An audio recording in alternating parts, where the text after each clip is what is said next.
अगले दिन सुबह 5:30 बजे नायरा वापस घर पहुंची। उस वक्त उजाला ही नहीं हुआ था। वो बहुत थकी हुई थी, लेकिन जब उसने घर का दरवाजा खोला और लाइट जलाई तो देखा कि हेमंत सोफे पर बैठा हुआ उसकी तरफ गुस्से से देख रहा था। वो शॉक थी। हेमंत ने गुस्से से पूछा, कहाँ गई थी तुम? नायरा हैरान थी। शादी के 3 सालों में हेमंत ने हर रात घर से बाहर गुजारी, लेकिन आज जब वो एक रात घर वापस नहीं आई तो हेमंत उससे सवाल कर रहा है। अगर ये पहले होता तो उसे लगता कि शायद हेमंत को उसकी परवाह है, वो उससे प्यार करता है, इसलिए सवाल कर रहा है। लेकिन अब उसे इन बातों से कोई फर्क नहीं पड़ता था। नायरा बहुत दर्द में थी। वो बोली, मैं बाहर गई थी। हेमंत बोला, वो मुझे पता है, मैं पूछ रहा हूँ तुम कहाँ गई थी? नायरा ने हेमंत को गौर से देखा। वो बहुत हैंडसम नौजवान था। नायरा उसे देखते ही उस पर फिदा हो गई थी, लेकिन आज उसके दिल में हेमंत के लिए कोई एहसास नहीं थे। वो चुपचाप खड़ी रही। आखिर वो क्या जवाब देती? थोड़ी देर बाद चुप रहने के बाद वो बोली, मैं कहीं भी जाऊं तुम मुझसे सवाल करने वाले कौन होते हो? नायरा का जवाब सुनकर हेमंत हैरान रह गया। वो बोला, भूलो मत नायरा, तुम मेरी बीवी हो और इस घर की बहू। तुम्हें रात भर घर से बाहर रहना शोभा नहीं देता। नायरा बोली, अगर ऐसी बात है तो तुम भी मेरे पति हो, फिर तुम क्यों हर रात बाहर गुजारते हो? नायरा के सवाल ने हेमंत का गुस्सा और भड़का दिया। वो नायरा का चेहरा देखते ही समझ गया था कि नायरा के साथ क्या हुआ है, इसलिए उससे अपना गुस्सा कंट्रोल नहीं हो रहा था। उसकी बीवी ने किसी और के साथ रात बिताई थी। नायरा आगे बोली, जब तुम अपनी गर्लफ्रेंड के साथ रात गुजारते हो तो कभी सोचा है मुझे कैसा फील होता होगा? हेमंत चिढ़कर बोला, मैं मर्द हूँ, मैं जो चाहे कर सकता हूँ, तुम्हारी मुझसे सवाल करने की औकात नहीं है। ये कहकर हेमंत नायरा के पास आया और उसके टॉप की कॉलर पकड़कर नायरा को चेक करने लगा। उसके गले में लव बाइट्स देखकर हेमंत का चेहरा गुस्से से लाल हो गया और वो चिल्लाया, किसके साथ रंगरलियां मनाकर आ रही हो? आखिर है कौन वो? नायरा मुस्कुराई और बोली, मैं क्लब गई थी, मैंने सोचा मैं भी तुम्हारी तरह थोड़ा एंजॉय कर लूं, बस वही करके आ रही हूँ।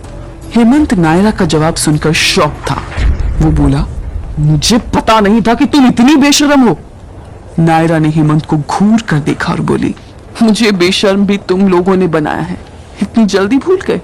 तुमने और तुम्हारी फैमिली ने मुझे मजबूर किया और अपने फायदे के लिए मेरा सौदा आर्यन सिंह राठौड़ के साथ कर दिया। जब तुम्हें मेरी इज्जत बेचकर पैसे कमाने में शर्म नहीं आई तो फिर मुझे क्यों आएगी? हेमंत बोला, मुझे तुम्हारी शक्ल से घिन आ रही है। तुम बहुत ही बेशर्म और मतलबी लड़की हो, शादीशुदा होते हुए भी किसी और के साथ रात गुजार कर आ रही हो। हेमंत की बातों ने नायरा का दिल छलनी कर दिया। उसकी आंखों में आंसू आ गए और वो बोली, हाँ मैं हूं बेशर्म और मतलबी, लेकिन तुमसे कम। फिर वो गहरी सांस भरकर बोली, हेमंत मुझे तलाक चाहिए। तलाक की बात सुनते ही जैसे हेमंत गुस्से से पागल हो गया। वो बोला, पागल हो गई हो क्या? तलाक का ख्याल भी तुम्हारे मन में आया कैसे? नायरा अपने गुस्से पर काबू नहीं रख सकी और बोली, क्यों, क्या गलत कहा मैंने? तुमने और तुम्हारे बाप ने मिलकर मेरी जिंदगी बर्बाद कर दी और अब क्या मेरी जान लेना चाहते हो तुम? नायरा अब किसी के लिए बलि का बकरा नहीं बनना चाहती थी। उसके दिल में हेमंत के लिए जो फीलिंग्स थी वो खत्म हो चुकी थी। फिर उसे किस बात का डर? हेमंत को नायरा की बात सुनकर गुस्सा आ गया। वो बोला, मुझे छोड़कर कहाँ जाओगी तुम? घर से बाहर निकलते ही तुम्हें पता नहीं कितनी मुश्किलों का सामना करना पड़ेगा। नायरा सुनकर हंसी और बोली, और तुम्हें लगता है कि मैं इस घर में सेफ हूँ? तुम भूल गए कि तुमने कैसे मुझे ड्रग देकर आर्यन के पास भेजा था। हेमंत चिढ़कर बोला, अगर तुम्हें उस बात से इतनी ही प्रॉब्लम है तो फिर तुमने उस रात के बाद खुदकुशी क्यों नहीं कर ली? तुम्हें शर्म क्यों नहीं आई जब आर्यन ने तुम्हें इतना टॉर्चर किया कि तुम्हें हॉस्पिटल में भर्ती होना पड़ा? तब तुम क्यों नहीं मर गई? नायरा उसकी बात सुनकर दंग थी। हेमंत ऐसा कहेगा कि उसने कभी नहीं सोचा था। उसे एक एक करके सारी पुरानी बातें याद आ रही थी। हेमंत ने 3 साल तक उससे इस बारे में कोई बात नहीं की, लेकिन अब डिवोर्स का नाम सुनते ही उसके अंदर का जहर बाहर निकल रहा था। नायरा को एहसास हुआ कि अब उसके दिल में हेमंत के लिए कोई एहसास नहीं बचा था, नफरत का भी नहीं। नायरा गुस्से से चीखी, मैं क्यों अपनी जान दूं? शर्म से डूब कर मरने वाला काम तो तुमने किया था, फिर तुम अपनी जान क्यों नहीं दे देते? तुम इतने घटिया इंसान हो हेमंत, पैसों के लिए तुमने अपनी बीवी को किसी और के साथ सुला दिया और तुम्हें लगता है कि तुम इससे बड़े बिजनेसमैन बन जाओगे। अरे अगर इज्जत और शोहरत पानी है तो उसके लिए मेहनत करना सीखो। वैसे भी तुम इज्जत पाना डिजर्व नहीं करते। ये सुनते ही हेमंत का चेहरा गुस्से से लाल हो गया।